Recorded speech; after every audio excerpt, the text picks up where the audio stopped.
Good afternoon, dear children. So let me start with a new poem. So that is Ozymandias. Okay. Now Ozymandias has been written by Percy Bysshe Shelley. Okay. So he is a great.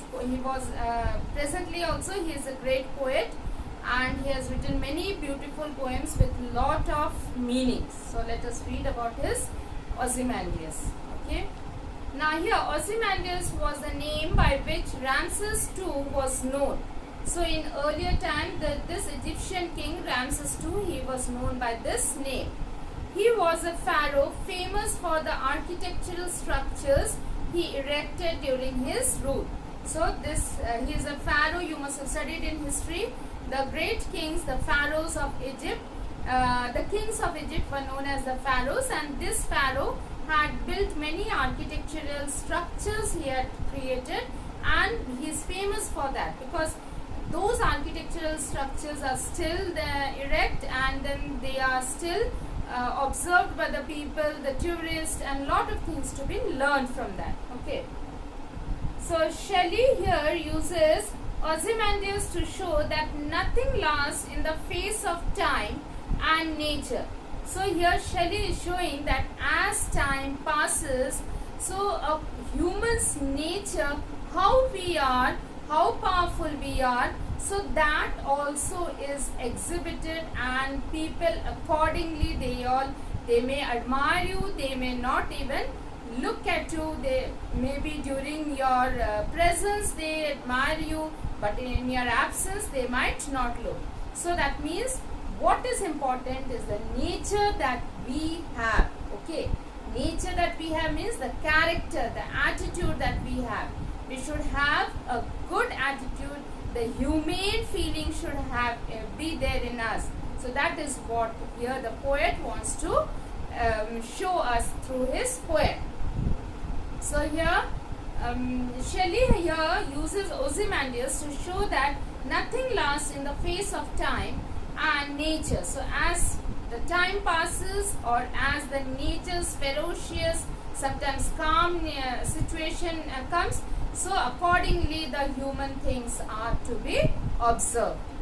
However proud or great a person may be, perhaps it is the only art that has the power to last and move generations. So here the structure that you might create during your presence and in your absence, is the structure being respected?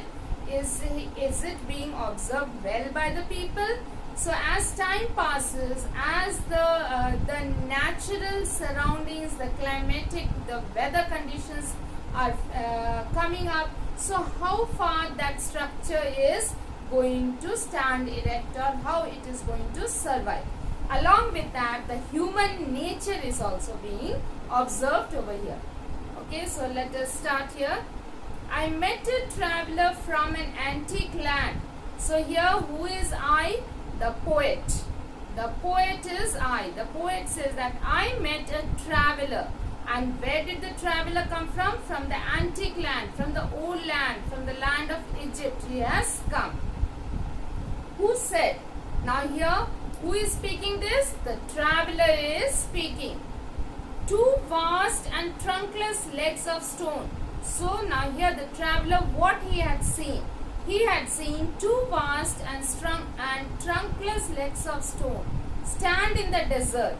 Near them on the sand, half sunk, a shattered visage lies, whose frown and wrinkled lip and sneer of cold command tell that its sculptor well those passions read, which yet survive, stamped on these lifeless things, the hand that mocked them and the heart that fed.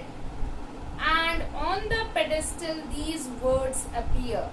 So now here, the whole thing is being narrated by the traveler. Okay, the traveler is saying these things to the poet. Now let me again go back to what the traveler says. That two vast and trunkless legs of stone. So two vast, big, trunkless. Trunkless means the top portion is not there. Only the legs are there. Okay. The legs are visible. which are made of stone. So two vast and trunkless legs of stone stand in the desert. Okay, so that means these trunkless legs, so that means the top portion is not there and only the legs are standing on the desert sand. Near them on the sand, half sunk, a shattered visage lies. So only the legs portion are standing on the sand, and what is lying beside? The top portion, okay, the visage. So here the poet says, near them on the sand, so near these trunkless, so that means only the legs are there. This top portion, which is the trunk, is not there. So these legs are standing on the stone and standing on the sand. And beside these legs, what is lying there?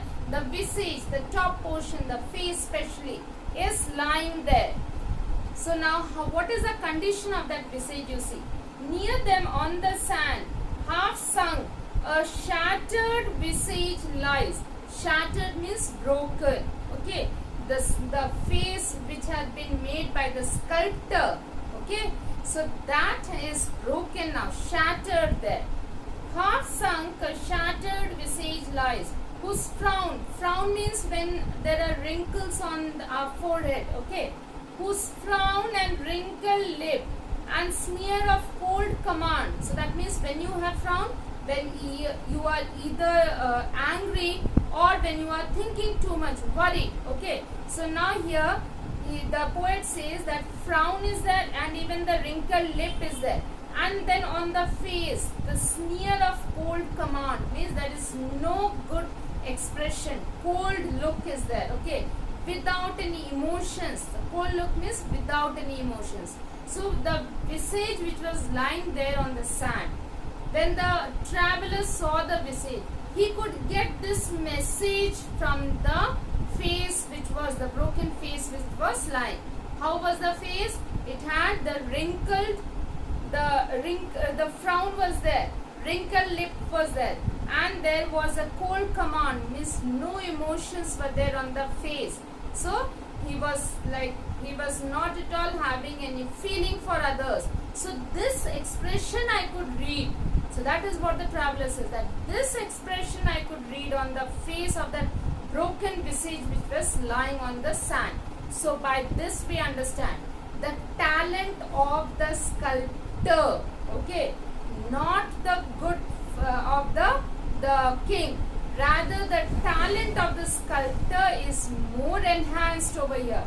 That how talented the sculptor was, that he observed the king's expression and he could create it in his sculpture. That is what still remains, not any of the nature of the good nature of the king. There is no good nature of the king. King was not at all a good human being, but the talent of the sculptor, that is what today I could see when I had visited the antique land. This is what the traveler said to the poet. So here, half sunk, a shattered visage lies, whose frown and wrinkled lip and sneer cold command tell that its sculptor well those passions read. So that means the sculptor observed the king very well. Very keenly he has observed the king and he could understand the emotions of the king. The king was not a good human being. He was very proud of himself, of his achievements, what all things he has achieved. He was proud, and that was reflecting on his face when he was alive. And this expression of the king was well read by the sculptor, and that only he has created in the sculpture of the king, of this famous king. So here, tell that the sculptor well those passions read. Passions here, the expressions of the king when he was alive, well read, which yet survive, stand on these lifeless things. So what is surviving? The emotions that he has well observed and created in the sculpture. That is what is surviving now. And look at the sculpture, it is broken. That is not well kept by the people. they did not respect the king after his death. So only they did not maintain the sculpture. Okay, but here that means the king was not at all a good human being when he was alive. So only today it's broken, it's lying over there, and when the traveler observes it, he sees the beauty that the sculptor has created. The sculptor had observed the emotions of the king, and that only he had created, and that was the beauty of this sculpture, that the sculptor is a great person. So the hand that mocked them, so whose hand we are talking about? The sculptor's hand. He mocked, he played with the creation of the king. Okay, so that means here mocked means he has done something, he has created which is the exact copy of the king's character. The hand that mocked them and the heart that fed. And whose heart was this? The king's heart. The king had the expression when he was alive, and that was well observed by the sculptor, and that is what he created, his hand created. And on the pedestal these words appear. So the traveler says that there were some words on the pedestal. Pedestal means it's a platform on which the sculpture is kept. So that is known as the pedestal. So on the pedestal these words were there. And what were these words? My name is Ozymandias, King of Kings. So I am a great person, a Greek. Ozymandias was a Greek king. Okay. And I am the King of Kings. So that means by these words only we understand that he was a proud king. Look on my works, ye mighty, and despair. So now here, those who feel that you are mightier than me, O mighty people, please look at my work. I am more mightier than you. I have done great works. And you despair, you get disappointed. You don't feel happy that you have done something great. No, you should look at my works. I have done something great. So, and you be disappointed after seeing my work, that you have done nothing. Nothing beside remains round the decay. So then only these words were there. My name is Ozymandias, King of Kings. Look on my works, ye mighty, and despair. So by these words of the king also we understand that the king was a proud and haughty man. So he was not at all a soft-hearted person. Then the traveler says again, continues with the story. Nothing beside remains, and so there is nothing else there. This broken visage is lying over there. Round the decay of that colossal wreck. So now here colossal wreck means the huge, the sculpture, the colossal that has broken, and that is lying over there. So nothing, when you look ahead, nothing is there more about the king. So this is the colossal wreck that is lying over there, decaying over there, broken over there. So of that colossal wreck, boundless and bare. So here there is no limit to that sandy area, the desert area, and it's bare, empty, nothing is there, no one is there to protect that, the sculpture which was created by the great sculptor. The lone and level sand stretch far away. When we stand there, we do not see any other person coming to respect the king's sculpture. So the sculpture is standing, you can trunks the legs are standing and the visage is lying there. The bare land, empty land, no one is there. So when you look ahead, so no one is there to come and respect this sculpture. The lone, that means it's standing all alone over there. And level sand stretch far away. So the sand is filling and filling that area. Slowly it will be covered. The visage will be covered. The legs also will be covered. And nothing will remain over there of this sculpture. So here the poet says that means we should have the good deeds for which we should be remembered ahead. When years come, when we are not present in this world, but our good deeds should be remembered by people, and that respect is the most important respect that we can achieve. Not my conquering of lands or conquering of things around me, but the conquering of heart is very important. So I hope children you have understood.